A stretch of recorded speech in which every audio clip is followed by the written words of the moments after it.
Ok, pessoal. Então, estou recomeçando, gravando, avisando a vocês que estou gravando e voltando, então, para a nossa tela aqui. Eu acho que eu vou deixar assim mesmo, tudo aí. Ok, então, revisando o que a gente viu na aula passada, então, essa pré-história que eu quero, se eu posso chamar assim, da mecânica quântica, e hoje a gente, então, vai revisar um pouquinho da matemática da mecânica quântica, números complexos e álgebra linear, mas antes disso, deixa eu fazer, então, alguns exercícios da parte anterior. A gente ficou, então, efeito cômputo, eu trouxe um probleminha aqui, mas rapidamente os problemas são longos. Não, eu trouxe uma lista de problemas aqui, mas não vai dar tempo a gente fazer todos. Então, essencialmente, esse probleminha aqui que eu quero que a gente pense junto é o seguinte: você tem um feixe, é o tipo de problema que eu posso pedir para vocês fazerem no exame ou que vocês vão precisar resolver, é uma coisa do tipo, vocês vejam que o comprimento de onda de 10 a menos 12 é um comprimento de onda de raio-x, então uma radiação fortemente energética, incide numa amostra de grafite. Eu dou para vocês o ângulo de espalhamento e o tipo de pergunta que eu posso fazer é: qual é o comprimento de onda ou a frequência dessa radiação espalhada? Então, usa direto a relação de De Broglie. E posso perguntar para vocês qual é a velocidade e, eventualmente, o ângulo de espalhamento. Então, a primeira pergunta, você tem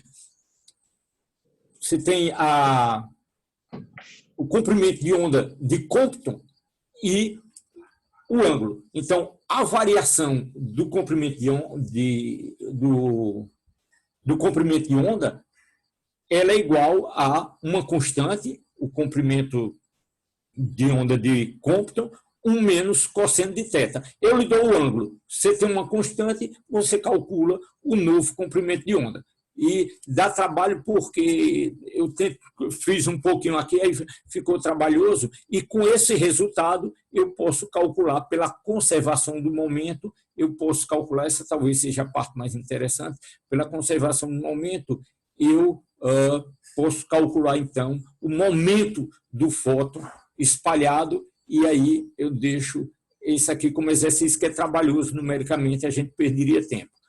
Por outro lado, eu acho que vocês vou dar aí 2 minutinhos para vocês começarem a ganhar intimidade e vamos, calcule para mim isso aqui, qual é a energia dos fótons que tem esses comprimentos, para a gente ter ideia desses números aí. Você tem um fóton que tem um comprimento de onda de 4,33 vezes 10 a 5 metros, qual seria, então, a energia desses fótons? Em joule ou eletronvolts.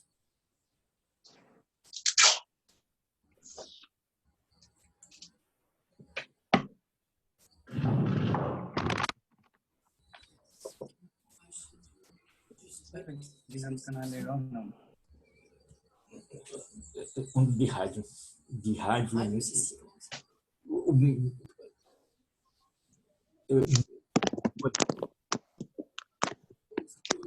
Filando aqui com Martina. 10 a 5 metros. Eu tenho um número que eu sei de cor, que é o seguinte, que a rede elétrica, ela começa a irradiar, você começa a ter problema com a rede elétrica ela é AC 60 Hz. Então, a rede elétrica, quando você vai para centenas, milhares de quilômetros, se você interligar a rede, você começa a ter problema porque a rede ela começa a ser antena, começa a irradiar. Então, o comprimento de onda é dessa ordem aí. Então, deixo eles mais um minutinho para fazer as contas. Então, um comprimento de onda aí de uma fração de quilômetro, não é isso? Não, de centenas de quilômetros. Centenas de quilômetros. 43 quilômetros. E esse, por outro lado, esse comprimento de onda aqui é de 65 nanopicômetro. 433.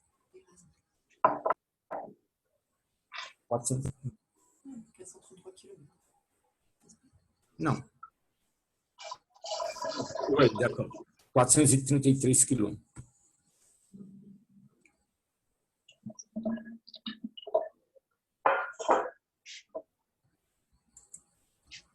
Deixa eu ver quem está com...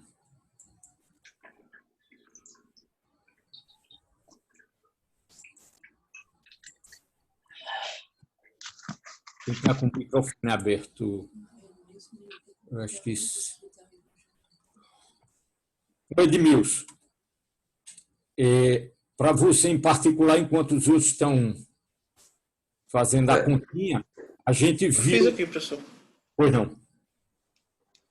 O primeiro deu...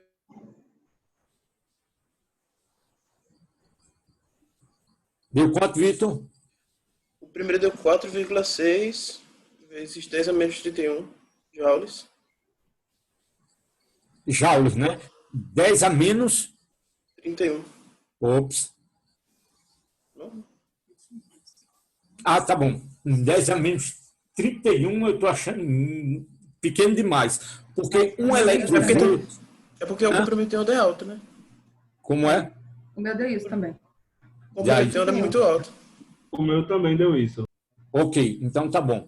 Porque a radiação visível, 10 a 14 Hz, o comprimento de onda de uma fração de micros é 1 eletrovolt, 10 a menos 19 joules. Tá bom. E o outro deve dar muito energético, né? O 3,06, 10 a 16. Meu deu a 15. 10 a quanto? 10 a 16. 10 a 16 em que unidades? Em joules por segundo. Joule. Se você tiver um feixe, aí você tiver um fluxo, aí você tem o watt-joule por segundo. Mas aí é só a energia de cada forma. Tranquilo, pessoal? Alguma dúvida sobre isso aí? É a aplicação direta da expressãozinha do energia. Meu deu menos 15. Pronto, aí vocês vão checar com vocês aí a expressão EH, constante de Planck, 10 a menos 34 joules segundos, vezes a frequência. E então fica HC sobre lambda. Então brinca com essa expressãozinha e encontra. Deixa eu voltar aqui. Deixa eu voltar aqui com Edmilson. 2 minutos com Edmilson. Então, Edmilson, nós tivemos já 2 aulas. Depois disso, a gente pode conversar, a gente pode ter uma conversa entre a gente, mas o que eu fiz na aula passada, o que eu fiz até agora, foi e você está vendo isso aí, a continuação, a pré-mecânica quântica, efeito fotoelétrico, radiação de corpo negro, efeito cômputo, e a gente está fazendo a aplicação disso. Entramos um pouquinho na chamada velha mecânica quântica, que é o átomo de Bohr e a introdução do conceito de comprimento de onda para a matéria, comprimento de onda de De Broglie. Então, é isso que a gente está revisando aqui rapidamente, e aí vem a matemática. Mas eu converso contigo depois, a gente faz uma comunicação para você acompanhar. Tranquilo? Por enquanto, os exercícios, porque como essa parte conceitual é relativamente simples, uma matemática simples, aí eu fico fazendo algum exercício para a gente relaxar e achar que está tudo bem. Tem uma listazinha de exercício. Você está no grupo, né, Edmilson? Isso, estou no grupo, sim. Pronto, então, qualquer coisa, entre em contato com a gente. Muito bem. Okay. Então, o próximo problema aqui é um problema direto também de Bohr. Eu usar a expressão de Bohr. Você tem uma transição, pergunta aí, para vocês refletirem. Se eu tenho uma transição de n igual a 2 para n igual a 3, isso é uma absorção ou é uma emissão?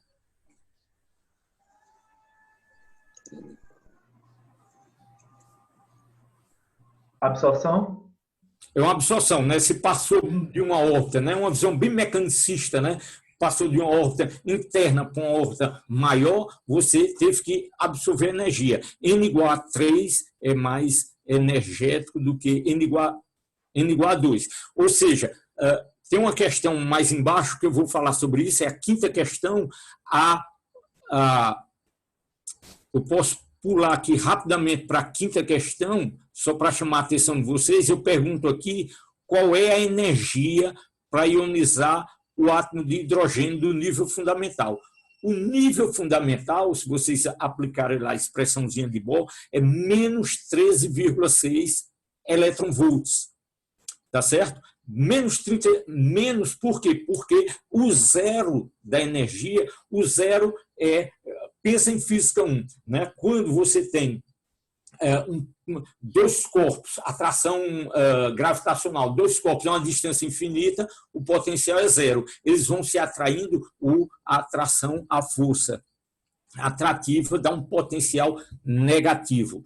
Não é bem física 1, é um pouquinho mais sofisticado que física 1, mas um curso de mecânica gravitacional, mas essa ideia de que se você tem um estado ligado, você tem um nível de energia negativo. Então, para n igual a 2, ele tem uma energia negativa maior em valor absoluto, ele é um estado mais ligado, mas para sair de 2 para 3, então você sai de mais negativo para menos negativo, você tem que ganhar energia. Então, se vocês fizerem a continha, vão calcular, então, é uma absorção.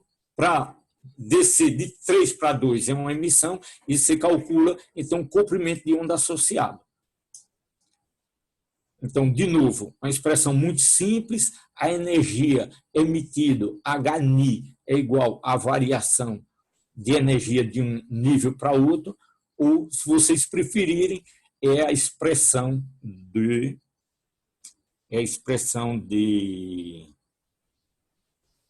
não é o nome dele, do átomo de hidrogênio, a expressão empírica para o átomo de hidrogênio.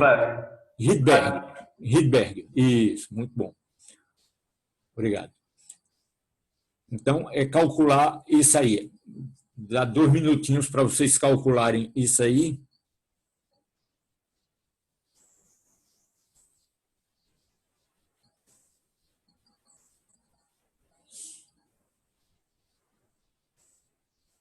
Vitor calculou o comprimento de onda dessa transição? Eu estava fazendo a 6, achei mais fácil. Tá certo. Então, essas questões são tranquilas, né? Na verdade, a 4, eu vou fazer um comentário sobre ela daqui a pouco. Ela tem uma sutileza aí.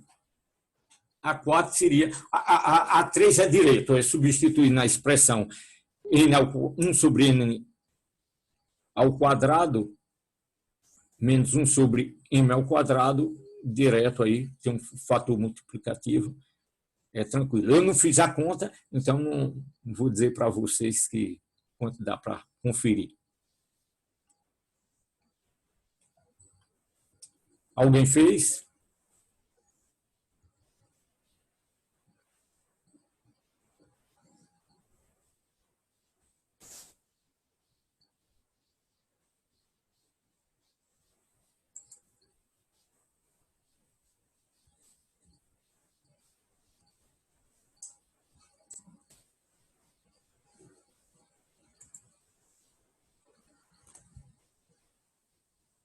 Ok. Alguém tem alguma dúvida como fazer isso?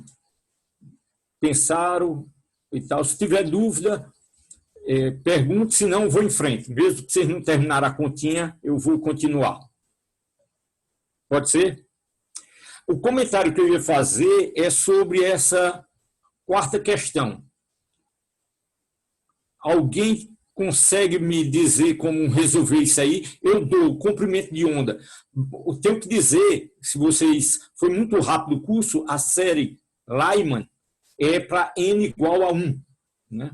Então, isso é realmente detalhes, vocês não precisam decorar isso. Não é um curso de estrutura da matéria, de introdução à física moderna. Então, mas é preciso fazer algumas continhas para vocês ganharem intimidade. Então, a série Lyman significa n igual a 1. Eu dou n igual a 1, como é que eu sei qual é o o N. Oui. J'allume pas peut-être pas le plus fort, mais... Você pode fazer por tentativa, né? Ou calcular o N, mas na verdade dá para calcular direto.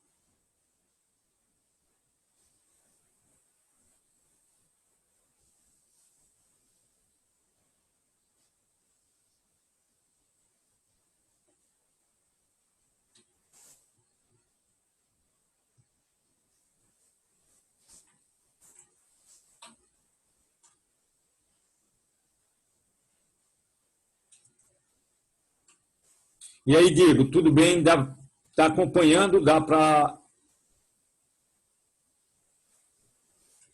Beleza, né? Ok, pessoal. Então, mais uma vez, se ninguém tiver nenhuma dúvida sobre como fazer, eu deixei vocês tentarem um pouquinho. Aqui deu 2. Perdão? 2. N igual a 2, né? De 1 para 2, né? É a primeira transição. Beleza. Ok. Esse quinto, na verdade, é equivalente, alguém comenta sobre isso, esse quinto e o terceiro é o mesmo. De qual N que eu vou sair para ionizar? O que é que significa ionizar? Alguém faz um comentário? Arrancar elétrons, né? Arrancar o elétron. Aí, se eu arranco, eu estou indo para que N? Eu tenho N igual a 1, N igual a 2, 3, 4, 5, 6, 7, varia com o quadrado, ele vai ficando cada vez mais juntinho. Aí eu vou, quando é que eu tenho energia zero? Em que limite? N igual a infinito. N igual a infinito. Aí N vai para o infinito, a energia vai com o inverso do N quadrado, quando N vai para infinito, a energia vai para zero. É o limiar da ionização. Então, para ionizar, eu tenho que sair de N igual a 1 até N igual a infinito.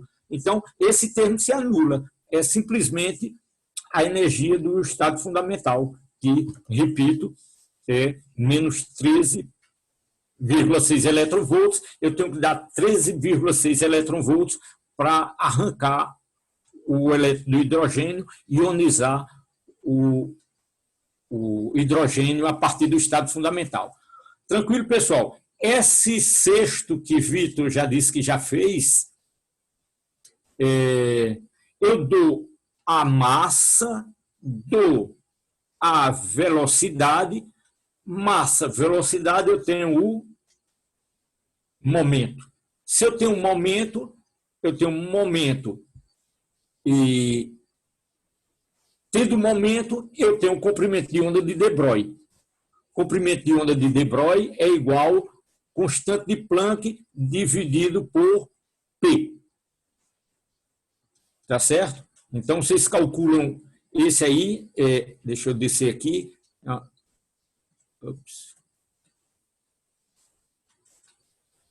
A continha vai dar isso aqui, 10 a menos 35 metros.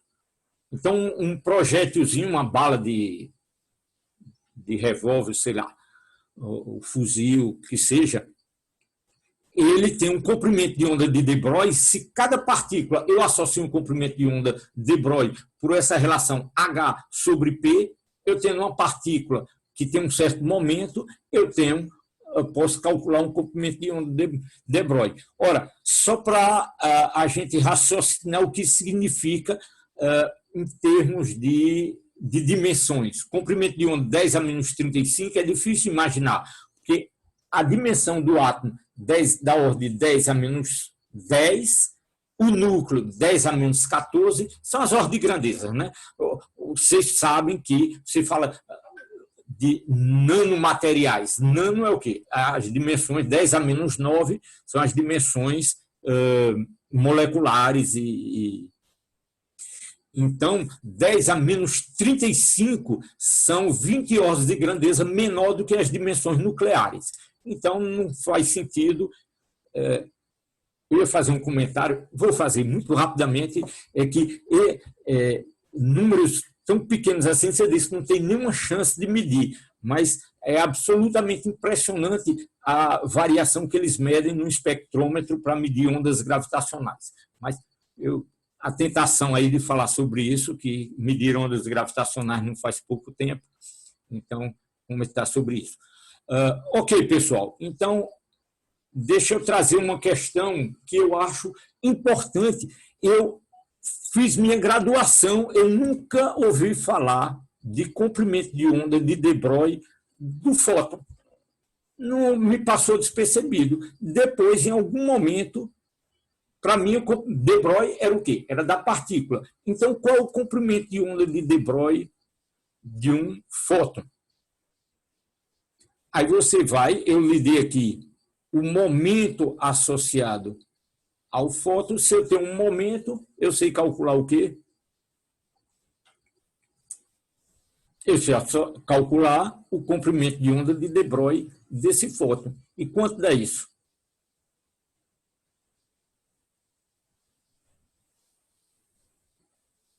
...442 nanômetros. Então, vamos checar aqui se bate com... Isso. Então, bate com a continha que eu fiz aqui. E isso é o comprimento de onda dessa radiação. Isso aqui é azul. Então, isso é um fóton azul, simplesmente. Então, o comprimento de onda de de Broglie é o comprimento de onda da radiação. Isso é um fóton azul. Tem resultados interessantes. Um brasileiro que fez isso, ele mediu, tem uma coisa que se chama em mecânica quântica, estados emaranhados. Talvez no fim do curso a gente possa fazer, se eu me lembrar, eu faça algum comentário sobre isso. São estados de duas partículas que têm a mesma função de onda descrevendo. E num estado emaranhado de fótons, o comprimento de onda de de Broglie não coincide com, se for duas partículas, é a metade do comprimento. Comprimento de onda de de Broglie é a metade do comprimento de onda da radiação. Isso é uma condição muito particular. Foi um brasileiro que mostrou isso experimentalmente, um grupo lá de Minas Gerais, sei lá, eita, já faz tempo, uns 20 anos atrás, aí, chutando. Ok. Tranquilo? Sobre essa questão, então, eu tenho o comprimento de onda de de Broglie para partículas, também, aqui a expressão H sobre P, também vale para o fóton. E coincide, no caso de um fóton único, coincide com o comprimento de onda da radiação, como deve se esperar. Agora sim, para um elétron, eu posso calcular o comprimento de onda para um projétil, 39 gramas, lá o exemplo que eu dei no exercício. Posso ter um elétron, que a massa é muito pequena, 10 a menos 31, e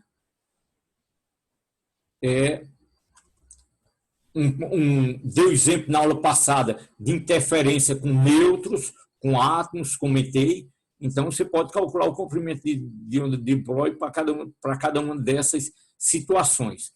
Vejam só, o elétron, pergunta para vocês refletirem rápido. O elétron, ele tem um comprimento de onda bem definido, comprimento de onda de de Broglie bem definido. Pode abrir o microfone e comentar. Depende da velocidade dele. Depende da velocidade, depende do momento. Isso. E quem me diz uma aplicação tecnológica disso aí? Microscopia eletrônica. É evidente, né? Então, você tem o microscópio eletrônico. E por quê? Então, você tem um microscópio eletrônico que você vai, por exemplo, ajustar o comprimento de onda para ver cristais, para ver estruturas cristalinas. Você ajusta para um micro. E por que eu não uso radiação, em termos tecnológicos? Porque é interessante usar um microscópio eletrônico e não radiação.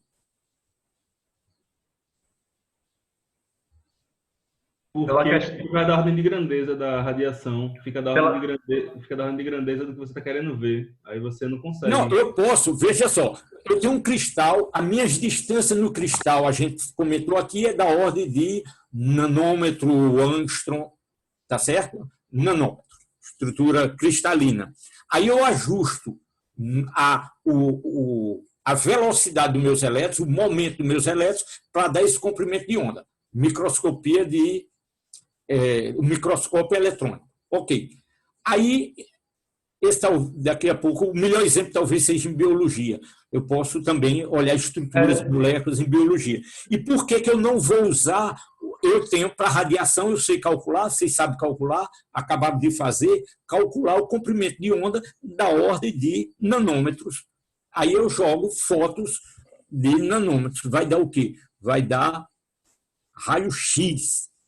E aí, em biologia, todo mundo sabe que raio-x não é legal. A radiação é muito energética, você vai danificar. Por isso que é interessante, ou mesmo em alguns materiais, você vai ionizar, é uma radiação muito energética, você não tem interesse em usar, e aí o microscópio eletrônico, que você pode ajustar o comprimento de onda, pode ajustar, então, sua resolução com o que você quer ver. Então, muito prático, muito interessante, você pode ajustar, então, o comprimento de onda do elétron. Nesse caso aqui, eu dei um comprimento de onda, aí eu pergunto a velocidade. Alguém conseguiu calcular já? 2,8 vezes 10 a sexta.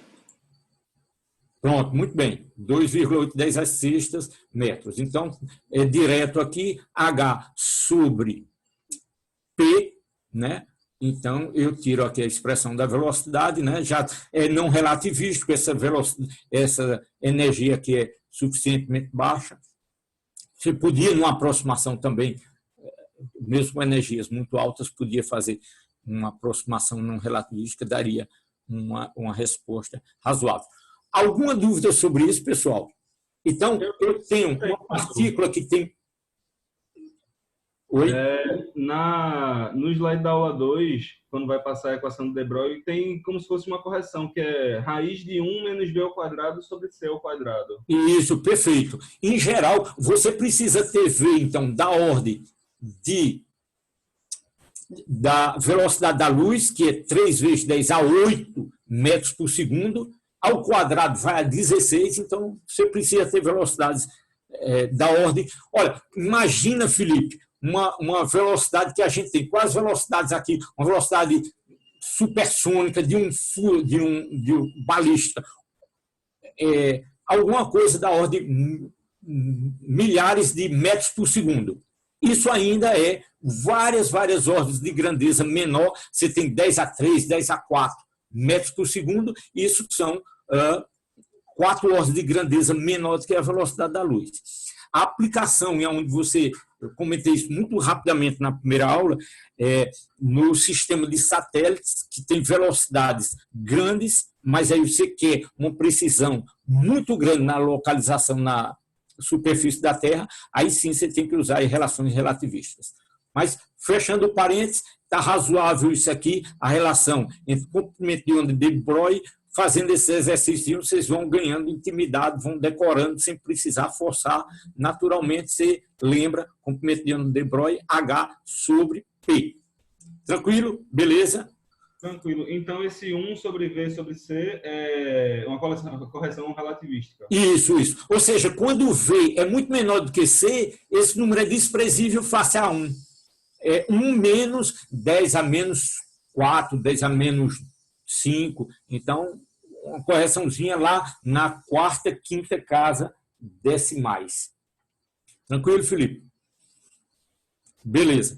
Ok, pessoal. Então, com isso, a gente fechou a primeira parte, nessa parte dos primórdios da mecânica quântica, né? E vamos, então, para essa preparação aqui, essa revisão. Então, essas primeiras aulas, Edmilson, é de revisão. A gente passa depois para você as transparências dessa primeira parte, das 2 primeiras aulas, e qualquer dúvida, repito, você pergunta a gente. E a segunda parte de revisão é essa matemática da mecânica quântica. Então, a próxima, o que a gente vai falar? Falar em números complexos, todo mundo vai dizer, eu sei o que é um número complexo, vamos por completeza repetir. Todo mundo pode já ter feito um curso de álgebra linear, se não fez, a álgebra linear que a gente precisa aqui vai sendo vou falar mais conceitos do que necessário, mas dá uma base aí para a gente ficar confortável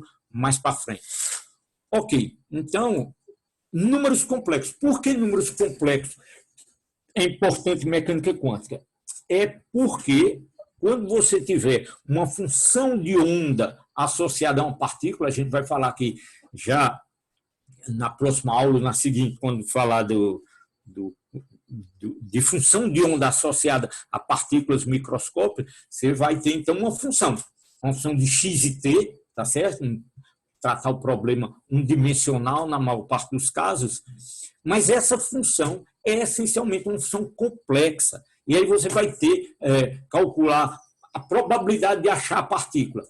É um produto a função de onda ao quadrado. Então, como é que eu elevo essa função ao quadrado? Opa, é uma função complexa. Então, tem que ter cuidado como é que eu calculo isso ao quadrado. Então, essa motivação, então, leva a gente a dar uma revisada e é bom para a cultura da gente lembrar um pouquinho números complexos. Em seguida, uma rápida revisão de álgebra linear e lembro para vocês que todos os formalismos que vocês estudaram até agora, mecânica clássica, eletromagnetismo, tudo isso é formalismo de álgebra linear. Eletromagnetismo por excelência, né? O fato de que a equação de onda para a radiação ela é uma equação linear, no sentido de álgebra linear. Se eu tenho uma solução, sei lá, E1, uma solução E2, uma combinação linear disso também é a solução. Ou seja, vale o princípio da superposição. E é por isso que a gente tem, então, interferência, difração, tem aqueles fenômenos bem conhecidos com radiação, diótica e... Bom, todo o espectro, na verdade. Ok, então mecânica quântica não é exceção, só estou contextualizando para mostrar que isso não é uma situação particular da mecânica quântica. Mecânica clássica é essencialmente uma álgebra linear. Você sai para sistemas não lineares, isso é outra paixão minha, mas aí é outra história, é outro contexto, é outro curso que a gente vai fazer em outro momento. Então, voltando aqui, qual é a diferença, então, em mecânica quântica? É essa natureza complexa aí das funções. E o fato de que a gente utiliza, na verdade, as ferramentas mais frequentemente do que aparece em mecânica clássica e eletromagnetismo. Bom, com essa pequena motivação, vamos, então, ao vivo do assunto. Peguei minhas notas de aula, vocês vão ver minha nota de aula, essa é a revisão matemática, números complexos. Tentei mostrar, sublinhar, fazer alguma coisa aqui. Como eu não estou escrevendo no quadro, deixa eu tentar motivar vocês para falar de números complexos. Todo mundo, a gente está falando de grandezas escalares, né? Então, são números. Então, a primeira coisa que vocês aprenderam, os números inteiros, os números naturais, os números inteiros quantizados, se você quiser, tá certo? 3, 5, 7, etc. E você tem números, outra categoria de números que você pode escrever como fração. E aí você tem umas frações interessantes. Um terço, que você for escrever um terço, você vai ter 0,3333, um número infinito aí de casas decimais. Você vai ter números, né? Os números do tipo π, não tem os números fracionários e outros que não são, raiz de 2 e tal, e todos esses números entram onde? Entram na reta, são pontos da reta, você pode localizar na reta, né? Π, por exemplo, é a razão entre a circunferência pelo diâmetro. Então, se é uma divisão que eu faço, eu tenho um valor bem preciso, eu boto ele aqui na reta, onde está o π.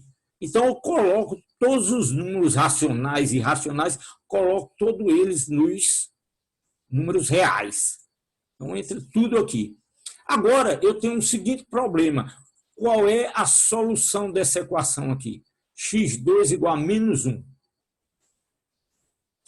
Eu sei calcular x2 de qualquer número positivo, né? Fazer raiz quadrada de qualquer número positivo, mas se for -1, como é que eu faço aqui, né? Então, com isso, eu crio uma nova entidade, o I, que eu vou... engenheiro eletrônico vai chamar isso aqui de J, a gente vai chamar aqui de I. Então, o I é raiz de -1. E como é que eu construo essa nova categoria de números complexos, usando esse -1? O que é feito é o seguinte, eu vou fazer o seguinte, eu vou criar um espaço agora, vou definir uma nova categoria de números, que são os números complexos, que inclui os números inteiros, quando recomeçando, esses meus números complexos, eu escrevo da forma A mais BI, onde A e B são números reais, tá certo?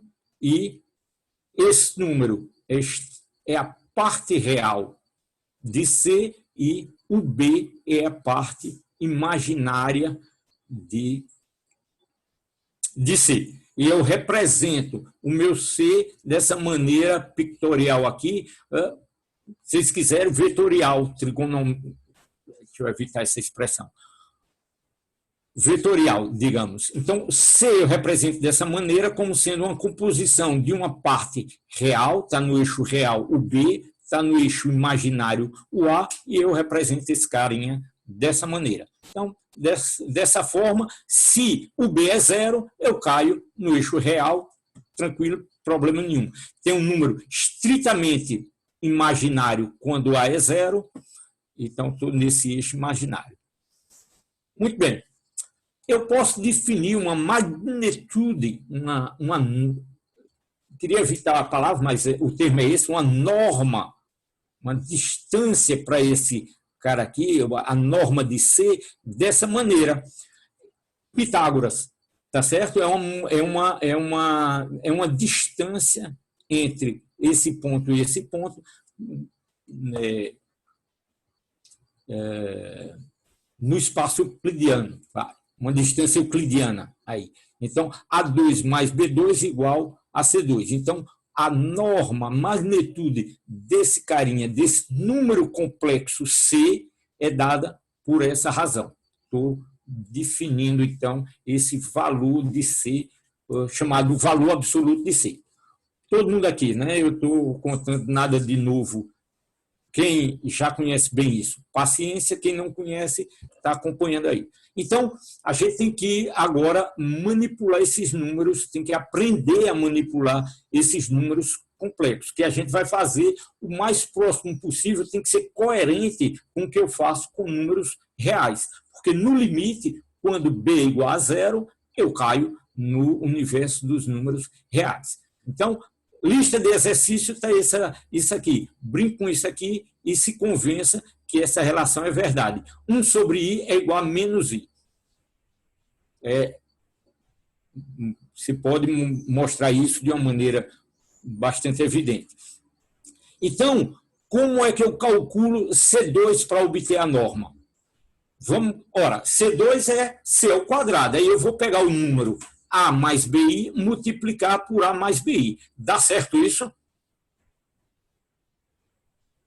Alguém balançou a cabeça, quer dizer que não. Não, tem que multiplicar pelo conjugado. Pronto, a gente vai definir daqui a pouco, Alisson, o conjugado, o complexo conjugado desse cara aí, né? Então, só checando aqui, se eu multiplico, dá 2, dá B com B dá B2, mas I com I dá menos aqui na frente. Então, a expressão fica com essa carinha aqui. Então, não é A mais IB ao quadrado, não dá o módulo de C. Então, na verdade, eu preciso aí fazer, como Alisson indicou, definir um conjugado. O conjugado, a notação é essa estrelinha aqui, C estrelinha, é o conjugado, onde aparecer uma função qualquer, onde tiver alguma coisa complicada, tiver complexo lá dentro, o conjugado, onde tiver I, troca o sinal. Tranquilo? Então, aqui eu troco o sinal do I, fica menos I. Então, esse é o complexo. A representação nesse meu espaço aqui complexo do eixo real imaginário é um carinha desse tipo aqui. Ele está aqui embaixo, se você quiser, na linguagem de trigonometria, aqui no quarto quadrante. Embora não tenha quadrantes aqui. Ele está aqui. Está claro aí a representação. Ok, pessoal. Então, quem é a minha norma? É a norma de C, desculpe. Então, a norma de C é raiz quadrada de C, estrela C. Isso aqui dá A2 mais B2. Se convençam, né? Está aqui no cantinho, né? O produto aqui o produto misto aqui, IAB, vai cancelar com menos IAB, e aí você vai ter A2 mais B2. Tranquilo? Então, essa é a norma do número complexo C. Outra coisa interessante aqui é a chamada representação polar. Tá certo? Eu posso me lembrar da minha cultura de vetor e eu posso representar aqui o meu vetor nessa maneira. Um módulo, né, a magnitude e um ângulo. A representação polar. Coordenadas polares também é a mesma coisa. Eu tenho um raio e um ângulo em coordenadas polares. Então, como é que eu associo isso com o meu A e B? Então, trigonometria, eu tenho então que a projeção dessa grandeza aqui, da magnitude de C, no eixo real, vai me dar o A, então é módulo de C cosseno de alfa, e o cateto oposto, seno, vai me dar a parte imaginária. Tá certo? Então, C é a magnitude de C, a norma de C vezes cosseno de C mais I, cosseno de alfa mais I seno alfa. Tranquilo? Maravilha. Exercício. Tente acompanhar aqui comigo, pessoal. Veja só. Antes disso.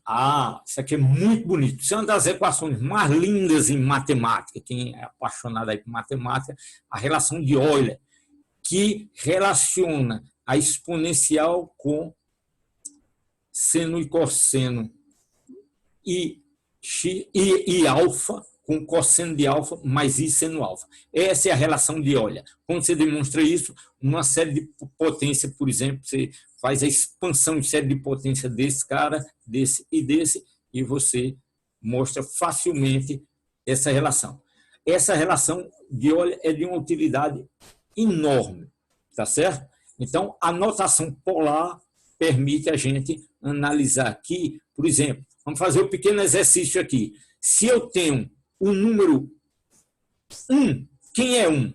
É a parte real. Se é real aqui, só tenho 1, A igual a 1, B igual a 0.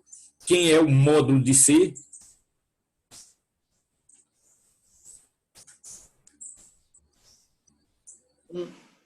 É 1, tá certo? O módulo de C é 1, ou seja, esse carinha está aqui, alfa igual a 0, eu pego esse cara aqui e jogo aqui. Então, 1, está aqui a resposta, né? Eu devia ter coberto isso aqui, mas se a norma é 1, o ângulo é 0. Se você tem menos 1 está para lá. Quem é a norma? É 1, ele está... E o ângulo, quanto é o ângulo? Lembre-se que o ângulo começa daqui. Então, o ângulo para ir até lá, 90, 180. O ângulo é π. Então, você substitui aqui cosseno de 180 menos 1. Então, vai dar o seu menos 1 ali, norma 1. I, quem é o I? É um carinha que o B é 0. Só tem a parte imaginária. Então, o C é 1. Em todos os exemplos que eu tenho aqui, a norma é igual a 1, né? Todas as normas são igual a 1, e o ângulo é 90 graus. Eu estou aqui no eixo dos imaginários. Então, o ângulo é π sobre 2. E menos. E quanto é o ângulo? Cuidado aí. O ângulo eu conto a partir daqui. Então, alfa igual a Eu sempre conto a partir, é igual a trigonometria, né? Eu conto a partir disso aqui. Então, é menos π sobre 2.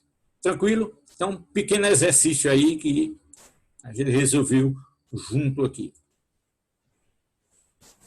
Ganhar intimidade. E aí eu deixo alguns minutinhos para você resolver isso aqui.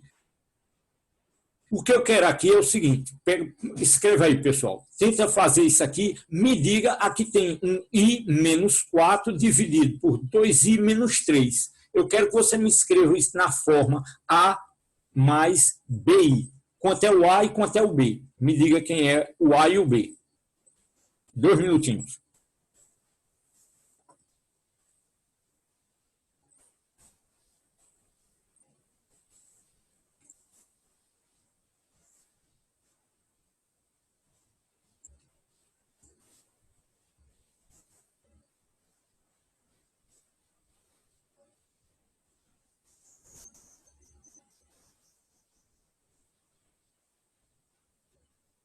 Dá menos 14 sobre 13, mais 5 sobre 3i.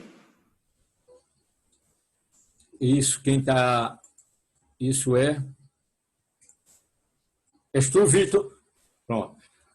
Eu vou acreditar em você porque eu não fiz a conta. Mas o truque aqui, para quem estava aí pensando como fazer, tem um truquezinho aqui. Eu estou trazendo esse exercício porque tem um truque quando você tiver coisa desse tipo, eu tenho que... Me incomoda, eu não estou confortável trabalhando com um número aqui no denominador complexo. Aí o truque aqui é fazer desaparecer esse complexo do denominador. Aí eu vou multiplicar pelo complexo conjugado dele, que aí o i desaparece. Então, multiplico uma fração em cima e embaixo pela mesma coisa, o complexo conjugado dele... Ah, boa pergunta. Quem é o complexo conjugado desse cara aqui?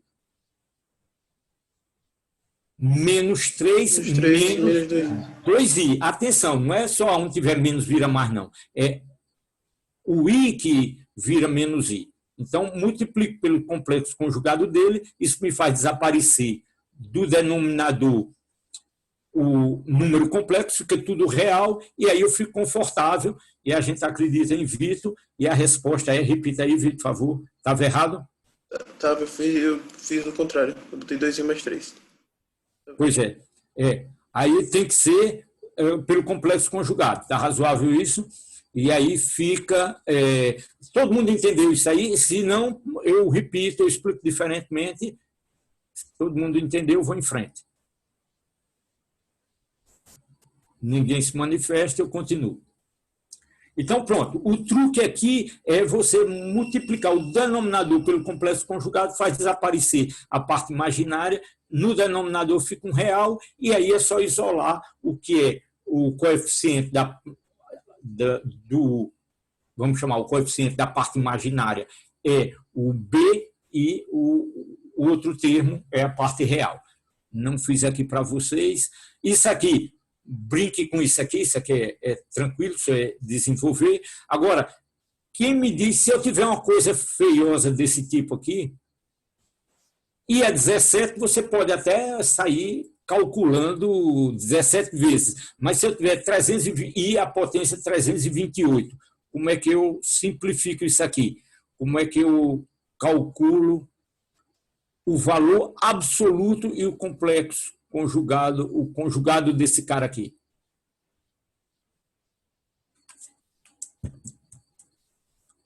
E a 17? Faz por meio de série, não? Porque vai se repetindo, vai repetindo um padrão à medida que vai elevando a potência. Pronto. Alisson, e se fosse I a 16, era mais fácil? Pera. Se fosse I a 2, dá quanto? E a 2 dá menos 1. Menos 1. Se for I a 4, dá quanto? Menos 1. Menos 1. Menos 1. Espera. E a quarta é 1. Então, você tem que separar aqui na forma... Com 2 você sabe fazer. Então, você vai separar aqui. O 17, bota um i para fora e fica 16. Aí você sabe que cada vez que você tiver 2, você vai ter 2, I com I, a potência 2, então vai ficar I, a potência 2, vai dar menos 1 a 8. E aí você sabe fazer. Tá certo? E aí ficou o I de fora. Ok, pessoal? Ou seja, se tiver um número muito grande, você vai acumulando por pares, porque cada par eu sei que vai dar menos 1. Então, esse tipo de truquezinho, esse aqui é mais dificilzinho, e eu acho que eu trouxe a resposta. Esse aqui é mais chatinho. Escrever na forma polar, porque para escrever na forma polar, eu preciso identificar o ângulo. E isso aqui está muito feio, esse negócio. Primeiro, tem coisa aqui no denominador que eu não gosto, mas eu aprendi já que quando tiver o número I no denominador, eu multiplico pelo complexo conjugado e, rapidinho aqui, aí multiplicou aqui, ó, tá mastigado aqui, vai dar 1/4 menos 1/4 de I, tá certo? Quando eu multiplico Não, meio não. mais 2i, 2 menos 2i, some o... Ah, tá certo. Dá 8 aqui, mas o 2 ali dançou e tal, tranquilo? E aí, com esse número aqui, eu tenho o A e tenho o B. Como eu tenho o A e o B, aí eu sei, aí eu volto lá, deixa eu sei lá onde, aqui. Aí eu tendo A e B, tenho com muito carinho, com muito cuidado. Eu sou um cara muito burrinho, por isso que eu sou disciplinado. Aí eu vou lá e faço bem devagarzinho, mesmo assim consigo errar. Aí eu peço a Martina, ela me ajuda, e sempre que faz as contas direitas é ela, mas eu sempre erro. Como eu revisei aqui direitinho, isso aqui tá tranquilo. Então, aí vocês vão para a definição lá, você tem o A, você tem, sabe calcular a norma de C, que é raiz de A2 mais B2, você tem A, tem B, tem a norma, tem tudo da definição, calcula o ângulo. Aqui, ó, tem até uma dicasinha aqui, que é o seguinte, que os coeficientes, cadê o bicho? Como os coeficientes A e B são iguais aqui, o ângulo aqui é fácil de ver que ele está a 45 graus, π sobre 4, então dá para ver o ângulozinho rapidinho. Tá certo, pessoal? Com esses exemplos aqui, eu estou trazendo o quê? Qual é a minha motivação? Eu acabei com a parte com essa parte de números complexos, mas eu quero que vocês dizem, a historinha é só uma representação, que a parte real imaginável é tranquilo. Vocês precisam mais do que isso. Além de conhecer, vocês conhecem, além do conhecimento, você tem que ter intimidade, tem que ter traquejo com isso aí. Então, faça os exercícios, tem uns exercícios na lista, brinca com isso para fazer essa coisa ficar natural aí no cérebro de vocês. Alguma perguntinha aqui, essa parte de números complexos, alguma questão? Tranquilo? Então, vamos em frente. Vamos para a segunda parte aí da revisão. Fechamos números complexos, vamos para a álgebra linear. Álgebra linear, o que a gente conhece de álgebra linear, que é bem confortável, é vetores.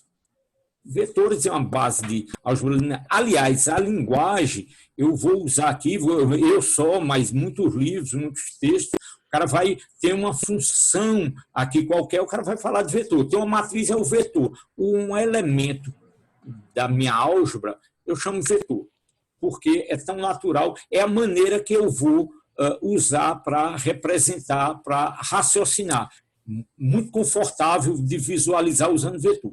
Então, partindo dessa representação, então, na minha álgebra, me permita voltar um pouquinho aqui, na minha álgebra, entra como elementos da minha álgebra, eu vou formalizar um pouquinho mais para frente. Isso aqui é uma introdução perfeitamente informal, né? Não tem matemática nenhuma, não tem teorema nenhum, não tem demonstração nenhuma. É só conceitualizar e apresentar, revisar esses conceitos. Então, para mim, vetor, matriz e função, tudo isso aqui são elementos do meu espaço vetorial que eu vou manipular usando o mesmo tipo de operação. vou adiantar o que eu vou dizer mais para frente. Eu preciso, para construir uma álgebra, preciso definir meus elementos e preciso definir minhas operações. É isso que a gente vai fazer. Então, meus elementos, a gente começa com vetores, que eu conheço bem, eu posso ter uma representação num espaço bidimensional. Foi isso que eu aprendi em Física 1. Em Física 1, eu aprendi a descrever uma trajetória, por exemplo, movimento balístico, né? O movimento balístico é um movimento com velocidade constante no eixo do x e acelerado no eixo dos y. Então, depende linearmente com t em x, acelerado em y. Então, eu sei descrever isso aqui. Eu sei que esse cara aqui não é constante. O x está variando, o y está variando, e tem uma dependência aqui, parametrizado com t aqui. Então, esse par ordenado aqui, para mim, isso aqui é um vetor.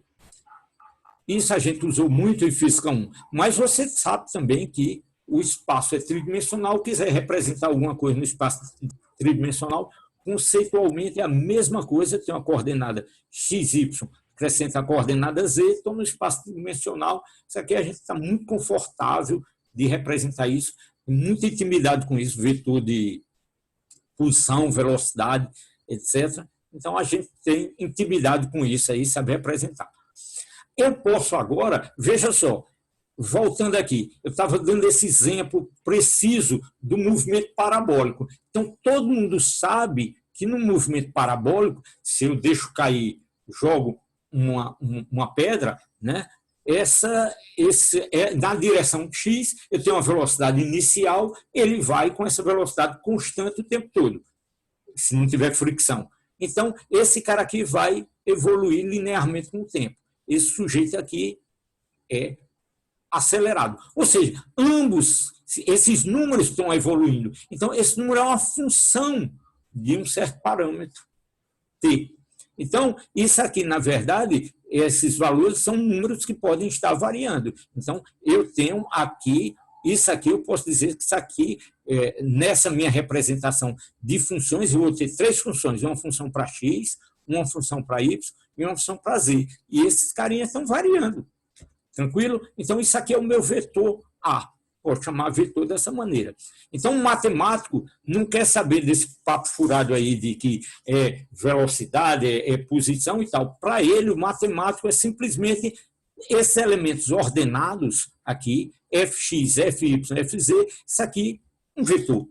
Ok. E aí eu vou definir uma álgebra para esse cara aqui. Então, eu tenho 3 elementos. E aí o matemático ele diz, por que você vai se limitar em 3? Eu posso ter, esqueça esses índices, fx, fy, fz, eu vou generalizar, vou chamar f1, f2, f3, f4, um número tão grande quanto eu queira. Aqui, ó, 20 funções, eu posso ter um D muito maior do que 3. Então, se eu associava aqui isso aqui numa representação espacial, num espaço tridimensional, esse espaço aqui que não tem representação geométrica nenhuma, espaço de 20 dimensões e tal, o número de elementos que eu tenho no meu, nesse meu ordenamento aqui. Tranquilo? Então, nenhuma novidade, estou generalizando um conceito que a gente conhece bem, de vetores. Ok, a figurinha da página anterior está aqui, então posso ter 20 elementos, 50 elementos, 30 elementos, mas eu posso ter, então, esse eixo aqui, o número aqui de elementos, não precisa ser discreto. Então, eu posso ter tanto elemento quanto eu queira aqui, e, na verdade, esse cara aqui que era discreto, eu posso fazer contínuo. Eu posso ter infinitos valores. Para cada valor que eu tiver aqui, eu posso ter esse F. Eu tinha um F1 para essa posição 1, um F2 para essa posição 2 e assim por diante. Ora, eu faço isso aqui contínuo e faço aqui um F de x. Tranquilo?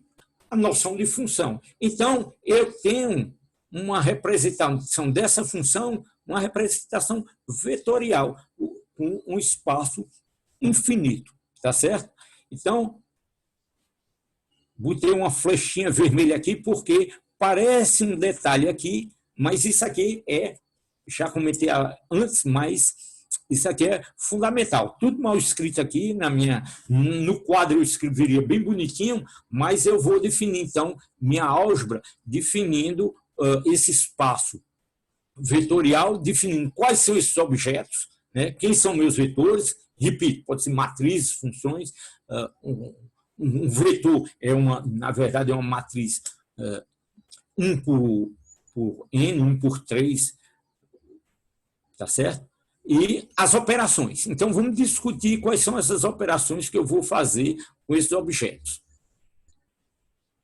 Bom, detalhando aqui, dando exemplos, né? Os vetores, a gente conhece bem vetor, posição, velocidade, campo elétrico, são funções de 3 variáveis espaciais, e você pode ter outros tipos de elementos, matriz quadrada, 2 por 2, 3 por 3, matrizes com esse formato aqui, ou você pode ter funções. Então, você pode definir aí os seus objetos como você quiser. Vou adiantando uma notação que a gente usa muito em mecânica quântica, que é definir esses elementos com essa notaçãozinha aqui que é bem interessante. Vocês vão ver cada um desses elementos aqui, cada um do vetor, matriz, ou função, quer que seja, eu vou escrever dessa maneirazinha aqui com um colchetezinho. Tá certo? 1, 2, 3 são os elementos desse meu conjunto de elementos do meu espaço. Ok. Muito bem. Repetido aqui, mas vamos lá. Então, essa notação, e a gente vai ver que ela é bem conveniente, e agora eu tenho, então, um espaço vetorial com esses elementos. 1, 2, V, W, que adianto aqui pode ser infinito. Em mecânica quântica, a gente vai estar tratando frequentemente com espaços infinitos. Tá certo? Um número finito de vetores. Então, vamos definir algumas operações. Ok, a primeira operação é como eu posso adicionar esses elementos. Então, como eu posso adicionar o elemento V e W? Ora, eu vou lá me inspirar em vetores que eu conheço bem e posso definir a operação de soma de vetores. Tá certo? Então, resulta dessa analogia que a soma de V com W é igual a W mais V. Vale a... Como é que chama? Comutatividade. Comutatividade da soma. Pronto. Vai ter o produto também. A gente vai definir um produto daqui a pouco. Então, o importante é que, se V e W pertence ao espaço vetorial V, a soma também pertence a esse espaço vetorial. Tá certo? Então, eu posso somar vetores, posso somar matrizes e posso somar funções. Posso multiplicar por um escalar. Então, tem essa operação possível. Como é que eu multiplico por um escalar? Eu tenho que, para essa álgebra funcionar, o produto desse vetor por um escalar tem que pertencer ao espaço. Então, vale propriedade distributiva do tipo A. Podia fazer passo a passo, mas vamos lá. A, V mais W. Então, isso aqui é A, V mais AW. Propriedade distributiva do produto de um escalar em relação à soma vetorial. Vale também a propriedade distributiva em relação ao escalar. A mais B, que multiplica o vetor V, é AV mais BV. Defino um elemento neutro. Se eu definir um elemento neutro, o que é o elemento neutro? É aquele que, quando eu somar com um certo vetor V, dá o próprio vetor V. Se eu defino o elemento neutro dessa maneira, aí eu posso ter o vetor menos V. Quem é o menos V? É aquele vetor que quando eu somar com V, vai dar o elemento neutro. Tranquilo? E em todo momento, e vai ser o caso em mecânica quântica, essas grandezas, esses elementos do meu espaço vetorial são complexos e esses coeficientes frequentemente são complexos. Quando eu estou multiplicando por um número, esse número pode ser complexo. Então, muito cuidado quando a gente for fazer operações que tiver coisa desse tipo aqui, calcular o complexo conjugado, opa, o coeficiente tem que botar A estrela, B estrela. Esse número A, em si, ele pode ser complexo. Não tem nada a ver com o A e o B do meu Czinho ali. Cada um desses números pode ser complexo. Então, muito bem. Então, se dado um conjunto de vetores 1, 2, n, aqui nesse caso aqui um espaço finito, eu tenho uma relação do tipo, se eu somar esses elementos todos com coeficientes aí, e isso der o elemento 0, eu digo que esses elementos do meu espaço, eles são linearmente independentes. Tá certo? Então, com isso, pronto, aí eu fui rápido. Então, você pode dizer que os elementos de um espaço vetorial, eles são linearmente independentes, dizendo de outra maneira, se nenhum deles pudesse ser escrito em termos dos outros. Tá certo? Então, exercício. Esse conjunto de elementos, 0, 1, aí passo de vetor para matriz, passo para função, para a gente se habituar a operar com esses elementos. Essa matriz, então, para ficar claro, 0, 1, 0, 0, 1, 1, 0, 1, menos 2, menos 1, 0 e menos 2. São independentes? Como é que eu checo isso? 1 e 2 são linearmente independentes. O 2 e o 3 já não são. Tem como achar valores, que as nossas bases, para conseguir achar. Deixa eu ver. Quem está aí é Alisson, né?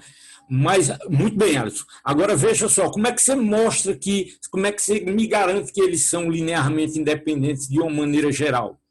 Eu multiplico. Pode falar. Não, diga, é você que tem a prerrogativa. Nesse caso, eu multiplicaria os dois e veria se existe algum valor que tem como eu associar e ver se dá zero. Perfeito. Criaria, no caso, um sistemazinho.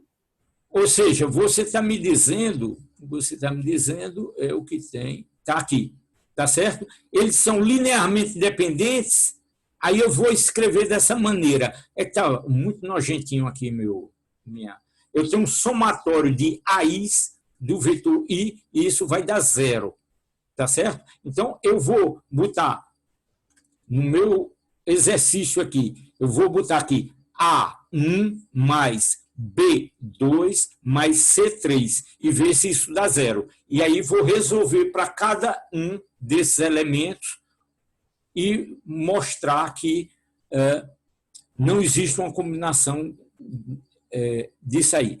Está razoável? Alguém tem dúvida sobre isso?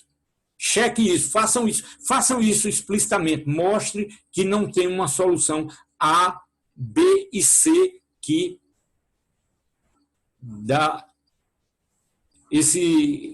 dá uma solução para essa soma. Mas se fizer C mais 2A... Calma, peraí. Deixa eu achar quem está aí. Deixa eu fazer aqui. Era Felipe que estava falando? Eu vou fazer aqui a conta. Faça. Ô, Felipe, só adiantando, talvez você possa mostrar aqueles 2 a 2, como ressaltou o seu colega, como ressaltou Alisson, você pode ter 2, você pode escrever um em termos do outro, mas os 3 não. Então, os 3 coeficientes têm que valer para toda a expressão. Pega esse caso aqui, simples aqui.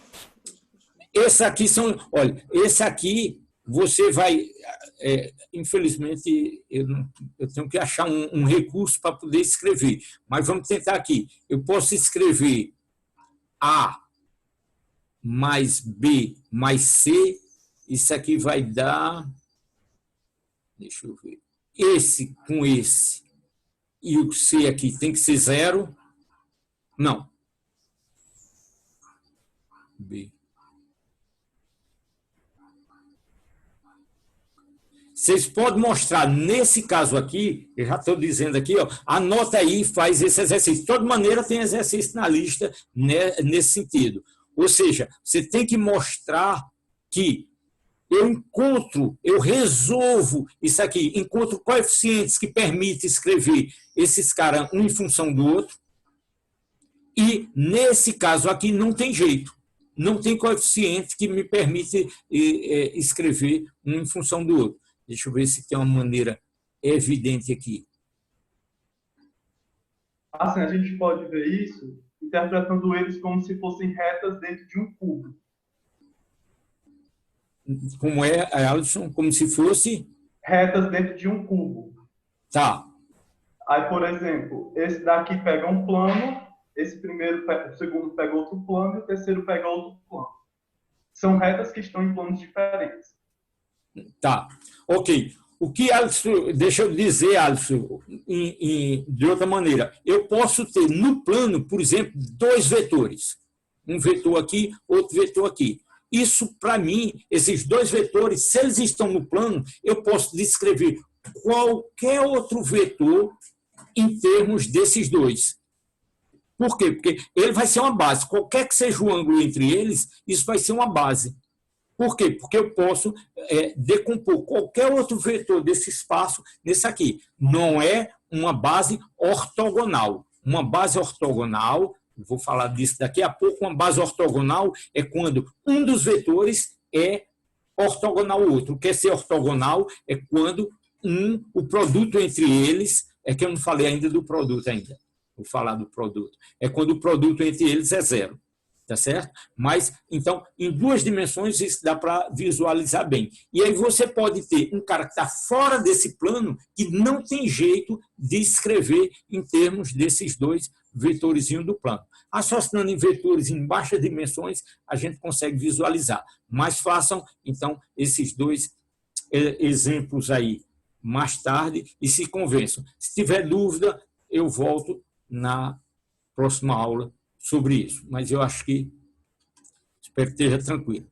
Então, outro conceito aqui de espaço vetorial é, se está claro aí o que são elementos independentes, então, elementos independentes são aqueles em que eu não posso exprimir em termos dos outros. Razoável? Então, se eu tenho um espaço vetorial, né, no números reais ou números complexos, que é o que a gente vai trabalhar em mecânica quântica, um espaço vetorial com elementos complexos. Então, a dimensão do espaço, né, ele é tal que eu tenho o número de elementos, de vetores independentes, ele vai me dar a dimensão do meu espaço. Independentes. Claro que eu posso ter um número de vetores, eu posso exprimir um certo vetor em termos de um número maior, mas tem redundância. Então, o número de vetores independentes vai dar a dimensão do meu espaço. De novo, vamos raciocinar no espaço vetorial. Quais são os meus vetores independentes? X, Y, Z. Eu tenho 3 vetores independentes. Eu não consigo exprimir nenhum deles em termos dos 2 outros. Tá certo? Z nunca posso decompor em termos de X e de Y. Então, no espaço, o nosso espaço físico tridimensional, ele é tridimensional com 3 vetores independentes. Eu posso botar um 4º vetor, mas ele vai ser uma combinação linear dos outros 3. Um outro vetor espacial, né? Ok? Então, Então, isso aqui é importantíssimo. Se esses elementos são independentes, esses elementos I são independentes, então isso a gente chama de uma base. E se eu tenho uma base de elementos I, qualquer vetor desse espaço vetorial pode ser escrito como uma combinação desses elementos. Como está escrito aqui, uma soma onde esses VI são chamada a projeção do vetor V no elemento I, no vetor I. Tá ok? Então, se eu tenho um conjunto de elementos independentes, isso forma característica, é uma base do meu espaço vetorial. Pronto, exemplozinho para a gente ganhar intimidade aí. Qual é a dimensão? Aí passei para uma matriz. Para mim, isso aqui, eu posso chamar isso aqui de um vetor da mesma maneira. Mas a minha pergunta é: qual a dimensão do espaço vetorial descrito por matrizes?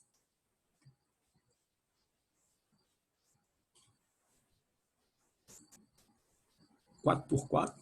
Não, 2 por 2, né? Está errado isso aqui. 2 por 2. Então, qual a dimensão desse cara aí?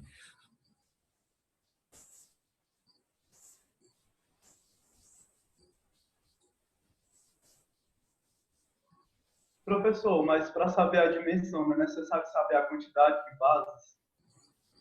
Pronto, mas qual é a dimensão?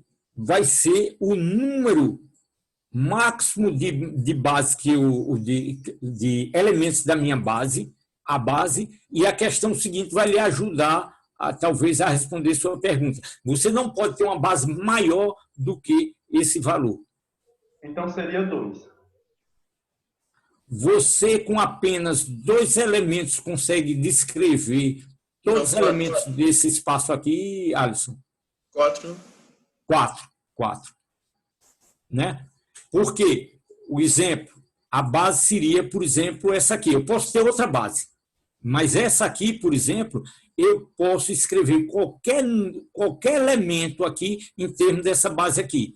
1, 0, 0, 0, 0, 1, 0, 0. Estão vendo aí, né? 0, 0, 1, 0, um em cada cantinho. Aí A seria qualquer elemento, eu posso escrever dessa maneira aqui. Então, essa matriz é uma matriz 2 por 2 e o número de elementos, isso aqui está errado, o número de elementos é isso aí. Pode ser maior? Não. Estão convencidos que não pode ser maior do que 2, porque qualquer outro que eu conseguir, qualquer outro elemento, ele vai ser, qualquer outro elemento, se eu disser, não, eu tenho uma base de 5, ora, ele pode ser escrito em termos desses caras aqui. Então, ele não vai ser, eu não consigo ter um elemento independente. Pensa de novo em vetores. Eu não posso, no espaço vetorial, x, y, z. Qualquer outro vetor que eu coloque aí, eu posso decompor em x, y, z. Então, volta sempre para o espaço vetorial que ajuda a gente a pensar. Qualquer outro que eu faça mais, eu decomponho em termos dessa base aqui. Eu posso escrever em termos dessa base. Então, não pode ser maior que 4. Então, a dimensão do espaço me dá o tamanho da base. Razoável, acho que esse exemplo ajuda a gente a visualizar. Então, muito bem. Entendido dessa maneira bem informal o que é uma base, então eu posso escrever, espero que vocês estejam convencidos que eu posso escrever qualquer elemento W ou qualquer elemento V como uma expressão em termos da base, tá certo? Onde esses WI são as projeções de W na base I e esses VI são as projeções de V nos elementos da base I. Tá certo? Aí, com isso, veja só, eu vou agora poder operar, fazer a minha soma, porque eu aprendi, eu sei fazer uma soma vetorial, né? Eu aprendi a fazer uma soma vetorial geométrica, né? Eu tenho um vetor aqui, boto no fim de um, boto o outro, e aí passo do início do primeiro para o fim do segundo, e isso aqui é fácil de visualizar, que isso é simétrico, tanto faz eu somar A, o vetor A com o vetor B, como B mais A, dá o mesmo vetor final, geométrico. Mas eu sei também lá que a minha soma vai ser AX mais BX, AY mais BY, AZ mais BZ. Então, é isso que está aqui generalizado para uma base qualquer. Eu vou somar os coeficientes W e VI. Está razoável isso, pessoal? Tranquilo? É fazer exercício. Pronto, está aqui um pouquinho do que eu acabei de dizer. Vou passar vocês para o outro lado. Então, essa soma eu sei fazer geometricamente, né? Não, mil perdões, não é isso, não. Isso aqui já é outro conceito, ainda bem que eu chamei a atenção aqui. Tá ok? Então, a soma vetorial ela é feita dessa maneira, somando os coeficientes da base. Produto interno. Então, eu sei fazer soma de vetores nesse espaço vetorial e eu quero agora fazer produtos. Em álgebra linear, o produto interessante que a gente vai usar em mecânica quântica é o produto interno, é o dot, o pontozinho. A gente sabe calcular o produto interno com vetores projetando um no outro, dessa maneira aqui, AB cosseno de θ, definindo o ângulo, mas você sabe também que você pode fazer o produto interno multiplicando, né? Isso aqui vai dar um número A, XBX, AYBY, mais AZBZ. Razoável? Então, isso vai me dar esse resultado aí. E com isso, dessa definição, decorre vários, é fácil, isso aqui são números, né? São as componentes na direção X, essas são as componentes dos dois vetores na direção Y, as componentes na direção Z. Então, é fácil mostrar que isso aqui comuta, então, A.B é igual B.A. Se convençam que A interno, produto interno, né, A com A, é sempre positivo. Se A interno A for igual a zero, necessariamente só ocorre se A for igual a zero. Propriedade distributiva do produto interno. Eu tenho, então, que A, produto interno, com B, número, B vetor, mais C, C vetor, isso vale a propriedade distributiva, e aí já, na verdade, fiz duas coisas, né? Já botei o B aqui, fica A, B, C, A, C, vetor. Eu usei isso aqui, vetores, mas isso eu posso fazer com... poder ter usado aquela notação do meu cochete, né? Então, tem produtos vetoriais em 3 dimensões, mas posso generalizar isso para matrizes e funções. Então, como é que fica aqui? Função, eu tenho o meu vetor, vamos chamar esse vetor, tem 3 componentes, F1, F2 e F3, e o meu vetor B, antes era X, Y, Z, XA, YA, ZA. Aí eu sei fazer o produto como vetor, eu sei fazer isso aqui. Mas se eu tenho a função F1, F2, F3 e o meu vetor B eu chamo de G1, G2 e G3, quem é o produto interno de FG? É F1, G1, F2, G2, F3, G3. Então, acho que fica claro vendo isso aqui em baixa dimensão, né, com analogia com vetores, e aí você generaliza. Se eu tiver N elementos no meu espaço, o meu produto interno vai ser a soma das componentes, Fi, Gi. Razoável isso? Tranquilo? E aí, sabendo fazer o produto interno, uma aplicação disso é calcular a norma, o comprimento do meu vetor ou a norma dessa minha função, como sendo a raiz quadrada do produto interno, que é a soma do FI ao quadrado.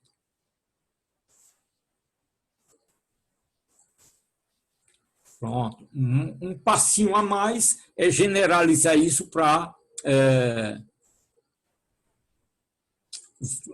vetores complexos. Cuidado, cuidado, cuidado, que quando você for fazer esse produto, você vai ter que... Lembra quando você faz o produto de números complexos, né? Não sei se vale a pena. Ó, bati em cima quase. Pronto, está aqui. É isso aqui. Para calcular a norma, não é CC, não é... Então, se eu tenho duas funções, não é FG, é estrela, F estrela G. É ok? Onde nós estávamos. Pronto. Então, tem que ter cuidado aqui, que na hora que eu for trabalhar com números complexos, eu vou ter que fazer o produto do número complexo, da função complexa FI com G. Tá certo? Agora sim, vou para a minha notação de colchetes, FG, e aí, veja só, tem isso é uma notação de um físico chamado Dirac, a notação dele. Então, o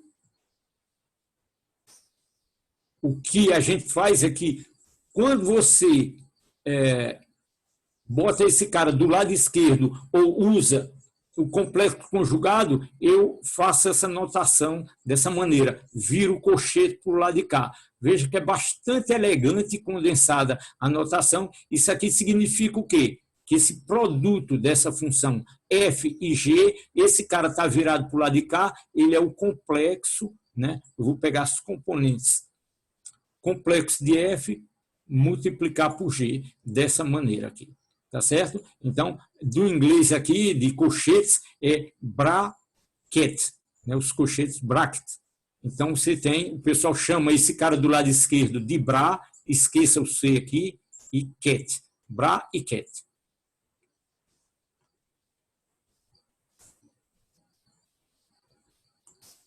Ok, então, muito bem. E aí, eu já falei um pouquinho de funções contínuas lá no início, mas tenho dado exemplos sempre discretos, mesmo com números grandes. E quando você tem números grandes, números discretos, você está sempre fazendo soma né? Deixa eu voltar aqui.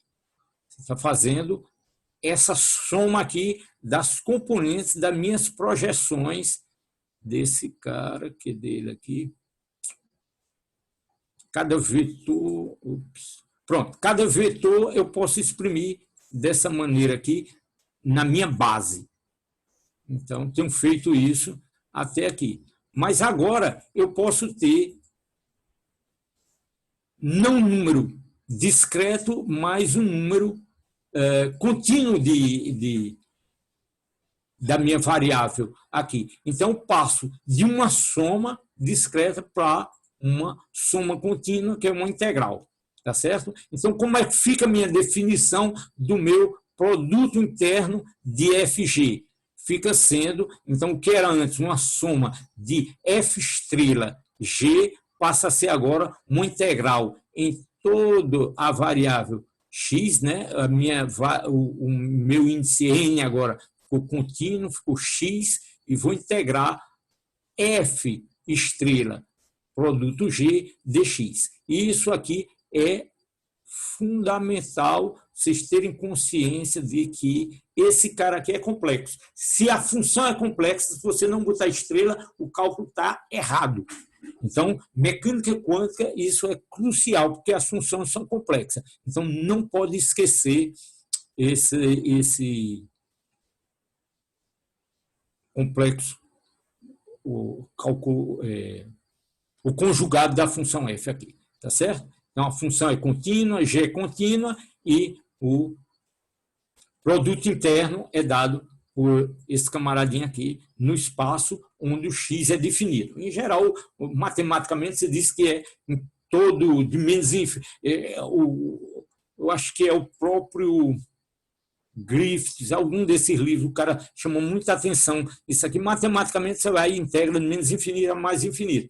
Em geral, em mecânica quântica, você vai trabalhar num espaço físico bem definido, então, no espaço em que essas funções estão definidas. Tranquilo. Então, pronto. E aí eu posso definir, eu tinha lá, de uma maneira geral, o produto interno de F e G. Não sei se está pequeno aí para vocês. Aí vou aplicar essa minha definição para calcular a norma da função F. Então, a norma da função F é F com F, lembrando que isso aqui se a função é contínua, é integral de F ao quadrado. Esse F ao quadrado é o quê? F estrela F. Então, tem o produto de o F ao quadrado, se é complexo, é F estrela F. Muito bem, então a minha norma é definida dessa maneira, a raiz quadrada da soma dos coeficientes, a função contínua é integral de F2 dx, e se essa função f for normalizada, esse carinha aqui, ele é igual a 1. Vai ter uma interpretação lá na frente, em mecânica quântica, essa função ao quadrado em termos probabilísticos, então é sempre interessante, importante ter as funções normalizadas em mecânica quântica. De uma maneira geral, dois vetores f e g, se o produto interno é zero, esses caras são ditos ortogonais. Então, a projeção de um no outro, né, os vetores aqui é muito fácil de ver quando eles são ortogonais, o produto interno. O produto interno é o quê? A projeção de um vetor no outro. A projeção de dois vetores ortogonais é nulo. Então, generalizando, o produto interno Fg igual a zero significa que essas funções são ditas ortogonais. E se for ao mesmo tempo normalizadas e ortogonais, são chamadas de ortonormais. Ok, então vamos lá. Aqui tem todos esses livros aí no Shankar, no finzinho lá do Griffiths, qualquer livro aí de mecânica quântica e tal. Não, minha sugestão, quem quiser ir rápido, pega um livro de álgebra linear e vai estudar, mas aí você vai perder um tempinho. Pega o livro Mecânica Quântica, que é só um capítulo, está resumidozinho, e a gente vai, quando for usando, vai lembrando os conceitos. Mas, então, tem algumas propriedades aqui que vocês podem brincar com isso aqui, checar isso aqui, que vê só, vê, esse cara está do lado esquerdo, quando ele está do lado esquerdo, peraí, espero que esteja claro aí para vocês, mas pode dar uma aumentada aqui. Então, esse lado, cara que está do lado esquerdo aqui, quando eu for fazer a minha integral de V, se isso for uma função qualquer, F e G, o V e W, esse cara que está do lado esquerdo, eu vou pegar o complexo conjugado. Tranquilo? Então, se eu for escrever ao contrário aqui, virar, então, quem está complexo conjugado aqui nessa notação é o W. Se eu quero que isso seja igual a isso, eu tenho que botar um complexo conjugado aqui fora. Razoável? Todo mundo acompanhou isso? Tranquilo? Então, beleza. Maravilha. Então, isso aqui, se isso aqui é tranquilo para todo mundo, isso aqui é o produto de V com V, ele sempre maior ou igual a zero, né? Os coeficientes dele vão ao quadrado e tal, então tem que ser maior ou igual a zero. Ele só é igual a zero se o próprio vetor V for zero. Mordia. Aqui, vale essas propriedades distributivas, estou generalizando com essa notação, antes uma notação vetorial para ficar mais friendly, mais amigável para vocês, mas agora eu acho que não tem novidade nenhuma, vocês podem se convencer disso aqui. Então, eu tenho V, tem que ter cuidado aqui. Pronto, aqui não tem só é os coeficientes sai. A novidade, eu acho que mais interessante é esse carinha aqui. Acho que vale a pena aumentar um pouquinho aqui. Então, AW mais BZ, produto interno. Então, uma soma produto interno com V. Isso aqui, se eu viro esse camaradinho aqui, é complexo conjugado, porque quando eu faço a integral, esse cara aqui que está na esquerda aqui é o complexo conjugado. Então, esse complexo conjugado aplicado, esses coeficientes, eu disse para vocês que eles podem ser a priori, pode ser complexo, tá certo? Pode ser real, particularmente pode ser real, mas em geral eles são complexos. Então, eu tenho que ter o cuidado de, quando essa expressão todinha aqui eu quero calcular o complexo conjugado, vai para cada um deles aqui. Esse cara aqui, então, é a estrela. Esse sujeito aqui, o complexo conjugado desse, vira W e V, e B estrela, Z e V. Então, como é que estava? Estava AW mais BZ, produto interno com V. Isso é igual a A estrela, WZ, direto, mas o A ficou estrela, e o B ficou estrela, ZV. Não é simplesmente, eu viro os passos, não é simplesmente botar AWV mais BZV. Errado. Os coeficientes são estrela. Você vai acompanhar os passos aí e repetir. Eu vou distribuir essa nota para vocês, mas estão nesses livros e tal, tranquilo. Eu copiei isso de algum lugar, de algum texto, minhas notas antigas aí, mas um dia eu peguei isso de algum texto. Então, vocês reencontram isso, tranquilo. Ortogonalidade, né? Já comentei para vocês nessa notação aqui, ortonormalização, né? Esse cara aqui, se eu tiver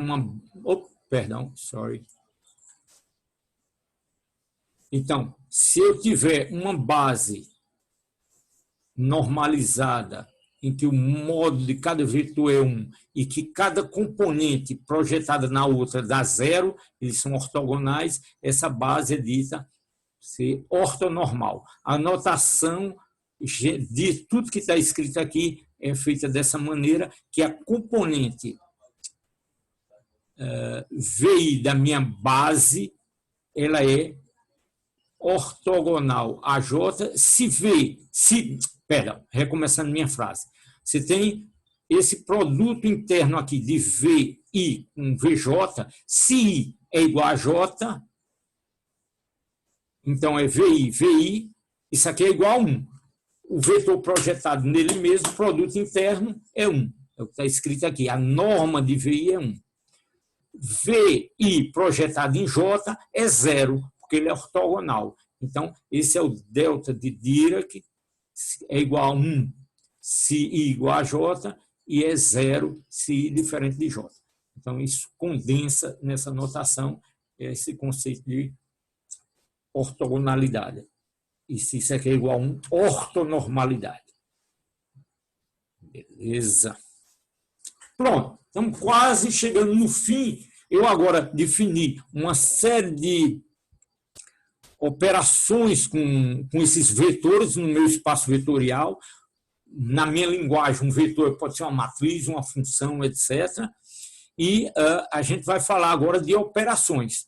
Então, eu posso fazer operações, eu quero poder, no meu espaço, eu tenho um certo vetor, eu quero poder manipular esse vetor. Eu quero pegar esse vetor aqui, esticar, rodar, fazer o que eu quiser com ele. E como é que eu faço isso? Submetendo esse vetor a uma operação, a um operador. Eu tenho um operador aqui que vai atuar em V e vai transformar ele em outro vetor W. Pronto, isso é um operador. Ele vai modificar esse meu vetor. Repito, estica, encolhe, inverte, multiplico por um escalar, posso girar ele, posso fazer fazer uma série de operações, inclusive de calcular alguma coisa com esse vetor, a derivada dele, etc, etc. Posso fazer operações com esses vetores. Então, de maneira equivalente, eu posso fazer operações com funções, né? Tem um operador aqui, eu chamo esse A, um operador que vai transformar essa função em outra função G. Então, essas operações em mecânica quântica, passando agora um passo, se aproximando de nossas operações de mecânica quântica, eu posso ter uma função f que eu posso fazer uma operação que se chama multiplicar pela variável x. Isso vai ser útil lá em mecânica quântica. Então, se eu multiplico a minha função f de x por x, pelo lado esquerdo, eu tenho g de x. Essa é a minha operação, multiplicar por x. Eu posso ter uma outra operação que é derivar. Eu tenho uma função g que é f'. Entendam essa notação linha como sendo d de x. Tá certo? Então, essa é uma operação. Então, eu posso ter várias operações e na minha álgebra aqui, todas essas operações têm que ser lineares, no sentido de que se esse operador A atua nessa soma, então eu tenho A atuando em F e A atuando em G. Exemplo, a derivada. Derivada de A1, ou chama C1, C1 de F mais C2 de G é C1 de F de X, C2 de G de X. Os CFG, os Cs e o FG, tudo isso podem ser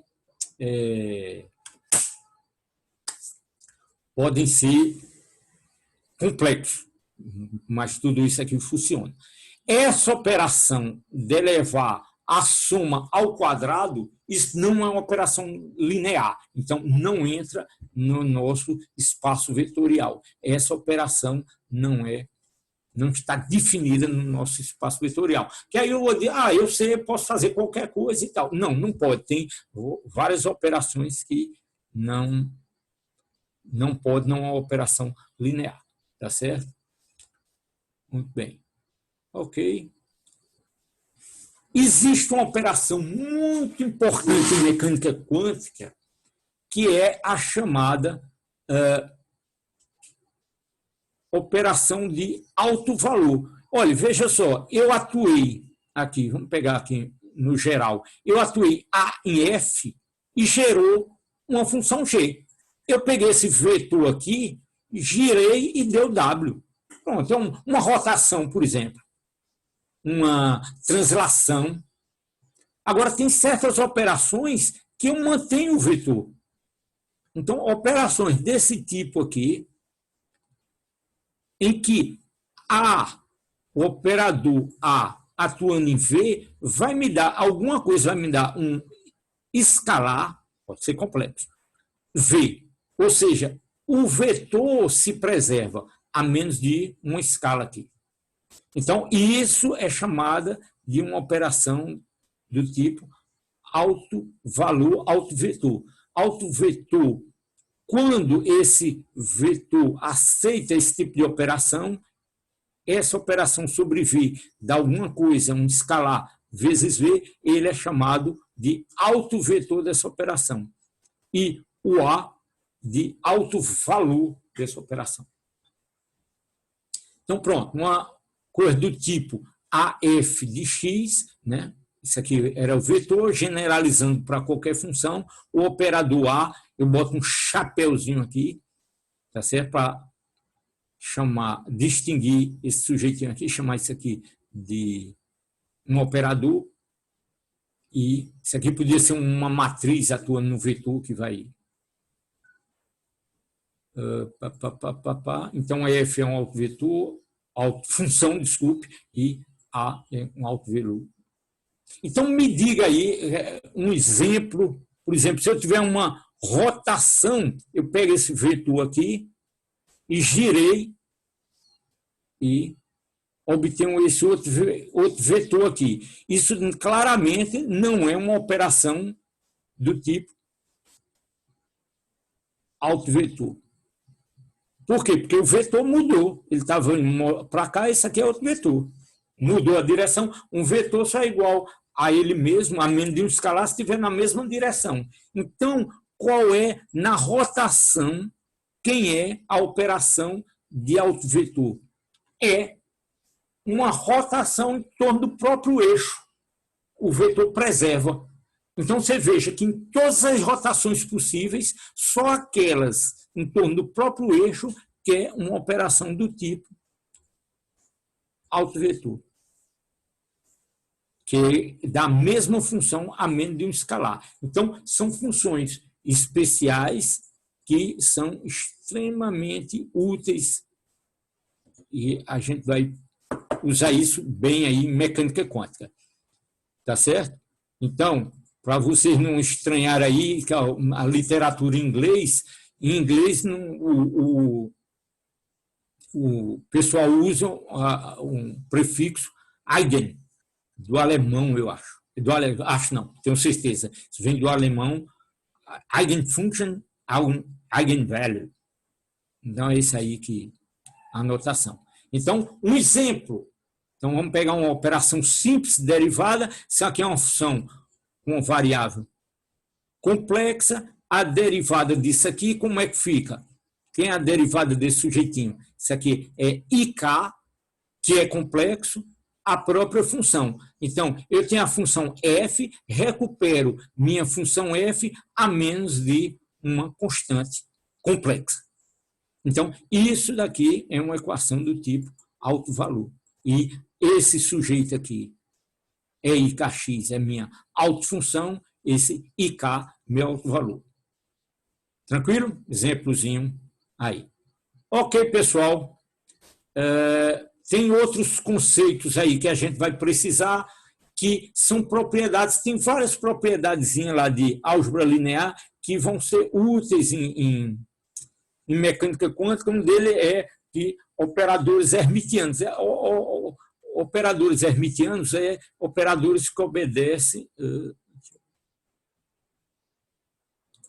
que obedecem esse tipo aqui de...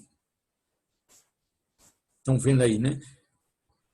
FAG é igual a AFG. Tem essa simetria aqui. Eles são importantes... Martina, eu vou aqui ser... Se Silvio demanda se ser o João ou se GP apelidando, que je é um curso. Então, a importância disso aqui é que os altos valores desses caras aqui são reais. E em mecânica quântica você tem um valor, um alto valor real, é um observável físico. Eu vou voltar sobre isso. Então, o operador de energia vai dar o... Tá certo? Bom.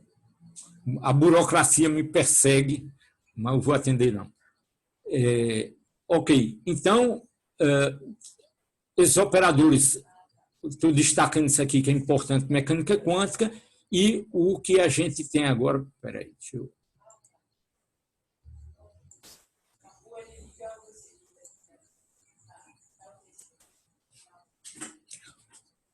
O que eu guardei aqui como exercício para vocês?